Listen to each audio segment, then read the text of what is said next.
ako yung seller, Opo. siya po yung buyer. Opo, ito po Opo. ay motorsiklo o kotse. Okay. Ano po ang obligasyon ko bilang seller under the order? Kasi ikaw po bilang nagbenta po, Manong Ted, ikaw po ay required na mag-report po sa LTO regarding po doon sa bentahan niyo po ni DJ Chacha. Okay, mag-report ako sa LTO na ibinenta ko yung aking motor vehicle dito kay Chacha at ako yung magsusumite ng mga dokumento tulad ng Yung ORCR po ng sasakyan, yung deed of sale po, tapos ID po ninyo at ni DJ Chacha. ako po yung magre-report nito sa pinakamalapit na LTO office, hindi doon sa pinagrehistoran po ng aking sasakyan. Opo, pwede po sa pinakamalapit po na LTO office at pwede rin po ito via online submission. Okay. Ilang araw pong ibinibigay sa akin ng order na ito para ako mag-report sa LTO sa akin pong ibinenta sasakyan? 5 araw po, Manong Ted. Ilang araw? 5 araw po, 5 araw po, Manong Okay. Ted. 5 araw ang ibinibigay sa akin. Okay. At kapag hindi po ako nakapag-report nito sa takdang panahon o totally po hindi ako mag-report, ano po ang penalty sa akin? 20,000 po, Manong Ted. 20,000 ang ipapataw sa akin na multa. Opo, Manong Ted. Okay. Kapag hindi ako nag-report nito sa LTO na ibinenta ko ang aking sasakyan. Opo. Sige. Opo. Okay, doon muna tayo ha. Si Chacha po na bumili ng aking auto. At meron din siyang kopya po ng aking driver's license, ID ko at ng deed of sale. Opo. Ilang araw po naman, ano po ang nakatoka sa kanya? Siya naman po ay dapat i-transfer na ang sasakyan na kanyang nabili po sa inyo within 20 working days po from the execution of the deed of sale. Okay. To. 20 days po. Magmula noong 20 working days po. 20 working days. Magmula po nung notaryuhan yung pong aming deed of Opo. sale. Okay. Opo. Ano po ang kaparusahan ni Chacha kapag hindi niya po ito na ipatransfer po ng pangalan yung auto o yung motorsiklo? 20,000 din po, Manong Ted. 20,000 ang kanya pong kaparusahan. Kapag hindi siya Opo. nakapag-file po ng change of ownership within 20 days, magmula po ng notaryuhan, yung pong deed of sale. Okay, opo. Opo, Manong Ted. Kailan po ito effective, attorney? Ito po ay na-publish po noong August 30, 15 days after po naging effective siya. So September 16 po, Manong Ted. So effective na po ito September 16, 2024. Opo, Manong Ted. Okay. Doon po sa mga nangyari na mga bentahan, before po inilabas ito pong memorandum na ito, administrative order na ito ng August 30, ano po ang mangyayari doon sa bentahan po ng motor vehicle before na ito po inilabas na order? Nakasaad din po sa ating administrative order, Manong Ted, na meron po silang, for the seller, meron po silang 5 araw para mag-report at para sa buyer, 20 working days para po i-post yung transfer from the effectivity of the administrative order, which was noong September 16 na po. So ibig sabihin po, lumalabas na retroactive po ito? Yung binibigyan po natin ng fresh period po yung mga nagbenta before the effectivity ng 5 araw at 20 days from the effectivity po ng administrative order. Attorney, to answer my question po, retroactive ito. Meaning, kung ibinenta ko yung kotse ko 10 years ago, ibinenta ko yung motorsiklo ko 5 years ago, ibinenta ko yung auto ko 1 year ago, sakop ako ng order na ito. Opo. So, retroactive, tama? Opo. Okay. And then, ang multa dito, malaki.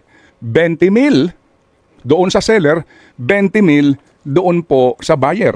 Ano itong sinasabi na meron pong 40,000 na multa under Section 4.3 ng naturang order? Ito po, Manong Ted, in case po na wala pong reporting at wala rin pong transfer. Nagsama lang po yung 20,000 po, Manong Ted. Okay. So kung ako po ay nagbenta ng motorsiklo ko 1 year ago, hindi ko ito na-report sa takdang panahon na 5 araw, magmula nang ito po ay maging effective. 5 days lang ha. So ibig sabihin, sa ngayon, marami ng violators dito kasi walang alam sa order na ito.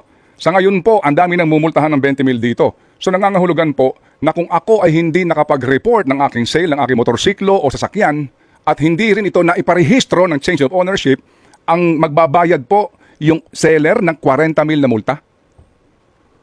Yung seller and buyer po, Manong Ted. Paano yun? Tigka 40,000 kami? Hindi po, tag 20,000 po, Manong Ted. Opo. Sir, attorney, paano mo mumultahan ng pagkalaki-laki ang isang tao nang hindi niya alam noong kanyang ibinenta ito nung panahon na iyon na ito ganito kalaki ang multa? Hindi ho ba, sir, basic po ito na maaring ituring ito na ex post facto law o ex post facto order? Manong Ted, kaya po yung 20 mil po ay nanggaling po ito sa provision po ng Motorcycle Crime Prevention Act. Meron din po kasing nakasaad doon na kailangan i-report po ang lahat ng pagbentahan. Ngayon po, kaya po meron po tayong period, transitory period po after the effectivity for those sellers po na mag-report po sa mga nabenta nila 1 year ago, 2 years ago para po mai-record doon sa sasakyan na inaibenta na po nila ito. Para po ito din kasi sa kanilang ikabubuti dahil kung may mangyari pong aksidente doon sa sasakyan na yun. Yes sir, opo. I mentioned that already, attorney. Yung purpose nga nito, wala ho tayong question sa magandang adhikain. Pero kung ang pinagbabasehan po ng 20 mil attorney na multa ay doon sa Motorcycle Crime Prevention Act na ito na binabanggit nyo, ba't kasama dito yung motor vehicles na mga sasakyang kotse at ilang pang sasakyan? Opo, Manong Ted, this is to synchronize po yung magiging requirement po ng mga bentahan, mapa-motorcycle man po o mapa-sasakyan man po. Opo. Pero kung 20 mil ay may pinanghuhugutan kayong batas tungkol doon sa mga motorsiklo, ano ang legal basis mo na para patawan mo rin ng 20 mil na multa sa nagbebenta ho naman ng kotse? Saan ho nyo hinuhugot ang legalidad doon? Ito po ay under naman po sa 4136 na sa Land Transportation Code na may kapangyarihan po ang ating Assistant Secretary to issue rules and regulation regarding one of them is regarding the transfer of ownership po. Opo. Naintindihan po natin yung poder ng ASEC, ng LTO chief to issue po orders, para po nga sa maayos po ng paparehistro. Pero bakit po 20 mil? Bakit hindi 1,000? Bakit hindi 2,000? Hindi ho ba ito masyadong exorbitant o sobrang laki po ng multa? Kasi po, Manong Ted, yun nga po, para sa motorsiklo po, nakasaad na po doon sa batas na 20 mil. So, we just synchronize po para parehas naman po ang penalty ng motor at ng motor vehicle po, Manong Ted.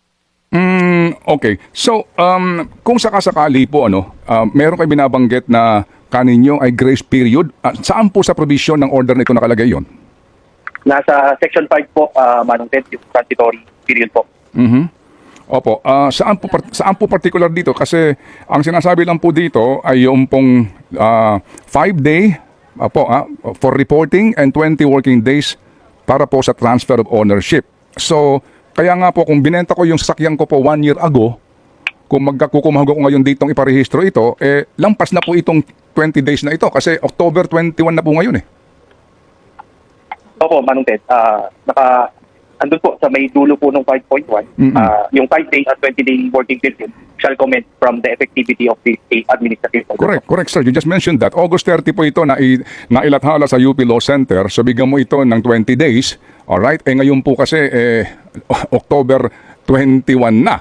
So sobra-sobra na po ito. Ibig sabihin, kapag ako ngayon ay pupunta sa LTO, dala ko yung deed of sale ko 2 years ago, 3 years ago, at i-report ko sa inyo, bayad pa rin ako ng 20 mil sa inyo. Case to case po, Manong Ted, kung mai-justify po natin kung bakit hindi natin nagawa po ito, liberal naman po ang pag-construe po namin sa mga roles ng LTO. Attorney, sorry po attorney, sorry po. Naunawaan ko, mahihirapan kayo sumagot, no? Mahihirapan kayo sumagot kasi anong case to case, sir, malinaw dito. Wala naman nakalagay dito na late reporting will be dealt with case-to-case basis. Wala po naman, sir .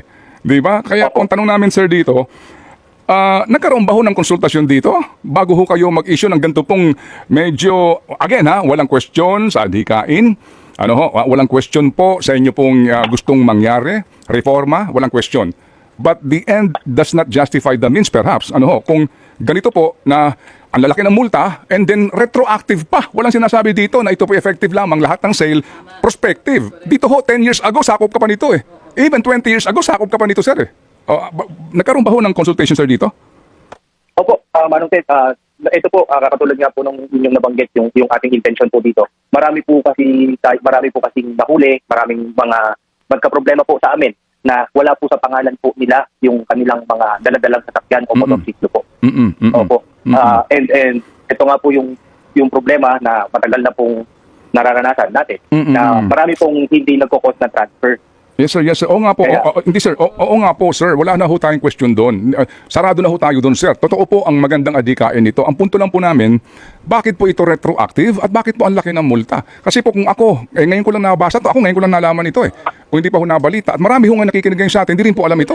So kung magkukusa kami, pumunta sa LTO, bawat auto na binenta namin sa kasaysayan namin ng pagkakaroon ng auto, 20 mil bawat isa yon. Opo, ganun na nga po, Manong Ted. Oh, wow. Kasi marami po, Okay, katulad sige. po, marami pa.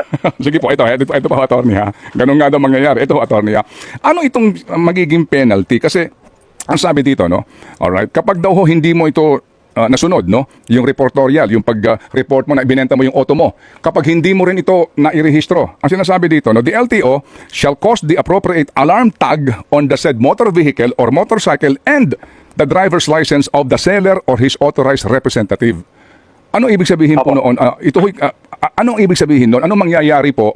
Opo, kapag nga nalaman ng LTO na hindi mo na i-report yung pagbebenta mo ng kotse mo at ikaw magkakaroon ng alarm tag doon sa kotse, okay na yun kasi bahala na yung seller doon, yung buyer doon, pero yung lisensya nung may-ari, anong gagawin po kapag nakatag? Katulad din po ito sa sasakyan, Manong Ted. Kapag naka-tag po or naka-alert po yung lisensya, hindi rin po sila makakapag-transact sa amin sa LTO. So kung due na po for renewal, doon po makikita na meron nga po ibinenta na sasakyan na hindi po na inilipat doon sa pinagbentahan niya. Okay, So pag nag-renew po siya ng lisensya, malalaman po niya ito na meron po siyang dapat ginawa na hindi niya po ginawa.